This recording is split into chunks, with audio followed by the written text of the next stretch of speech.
Developing news now, police are investigating after someone shot a man while driving behind him. Investigators say the victim was driving down Dickerson Road yesterday morning when someone in a black car shot him. The victim is expected to survive. The 17-year-old who was shot near Pearl Cone High School Friday is doing better, but his family says he has a long road ahead. Demario Crowder isn't a student at Pearl Cone, so police are still working to figure out why he was there. Police are still looking for a cream-colored Chrysler 300 with black rims that's involved in the shooting. Call Crime Stoppers if you see it. And today, counselors will be at Oliver Middle School as students and staff mourn the death of one of their own. The 8th grader is being remembered as someone who was always an absolute joy to be around. The school district says Ariana Benave passed away over the weekend.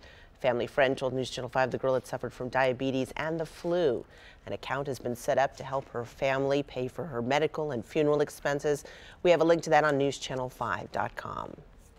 New information this morning about what police are calling a horrific murder spree in Kentucky. Investigators say Joseph Nickel shot and killed his parents Saturday in Paintsville, then went on to an apartment where he killed his girlfriend, her mother, and then killed himself. I've done this for 34 years, and this is the most horrific crime I believe I've seen in this area. Detectives say a suicide note was found at the first crime scene. Details of what was in that note, though, have not been released yet. Today, fire investigators hope to get a better idea of what started a huge fire in downtown Nashville. Many of you saw the smoke billowing into the sky near 6540 Loop off 8th Avenue. Well, this used to be the old Consumers gasoline station building. It is now abandoned, and the fire chief says the electricity was shut off.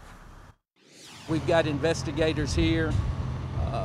When there's no power to a building, abandoned building, sometimes that's kind of a red flag for us to take a look at it. Thankfully, no one was hurt, but the chief says there are signs that the fire is suspicious. Another weekend fire destroyed a business that's been a part of the Fayetteville community for decades. Dozens of people came out to look at the damage yesterday at Sir's Fabric Store and Market. It opened in 1948, and customers said sewers traveled from all over the Southeast to visit the store. Yeah, they are good folks. Yeah, old building be missed. Investigators are still looking into what caused this fire. Folks in Hickman County are being asked to boil their water before using it until further notice. The mayor of Centerville says water distributed to Centerville Water Systems customers may have been contaminated during an outage. You'll need to strain your water through a clean cloth to remove any sediment and then boil the water thoroughly to make sure that it's safe. Well, it has been a rainy weekend across the mid-state. Sure has, and all that rain has caused some big problems out on the roads. Crews in Smyrna helped a driver after he got stuck trying to cross the creek on Mapleview Street. The water almost overtook the car. Then you see this person pulled out their kayak to get around. Viewers have been busy sending us pictures from the flooding all over Middle Tennessee. If you'd like to see more pictures of the weekend flooding, just head to newschannel5.com. And all that weekend rain means you probably will be seeing a lot more potholes on your drive into work. News Channel 5's Dan Kennedy is live from Hillsboro Village, where several have popped up this morning. And we know that they're causing problems all across the mid-state, and there are more this year, right? Yeah, in fact, Metro Public Works was inundated last month fixing these potholes. They say they fixed more potholes this past month, about 2,500 or so, than they did last January. And it seems once they fill one up, another one pops up, like here over on 21st Avenue South near Hillsboro Village, over near the 440 entrance ramp. Several huge potholes over at this intersection that'll need to be repaired at some point soon.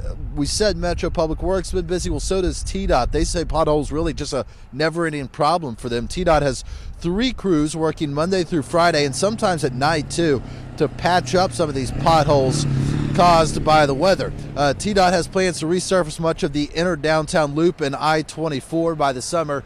And I can tell you on a personal note, I noticed a lot of potholes coming back into downtown Nashville last night on I-24. We've heard from people who traveled on Interstate 40 over the weekend who noticed a lot of potholes as well. And perhaps the road most notorious for potholes in all of Nashville, Interstate 440, where we're very close to. 440 is going to be getting a bit of a makeover this summer, about a 3-year project that'll include widening lanes and replacing some asphalt. And we're talking about all this as the president plans to unveil a massive infrastructure plan a little later today.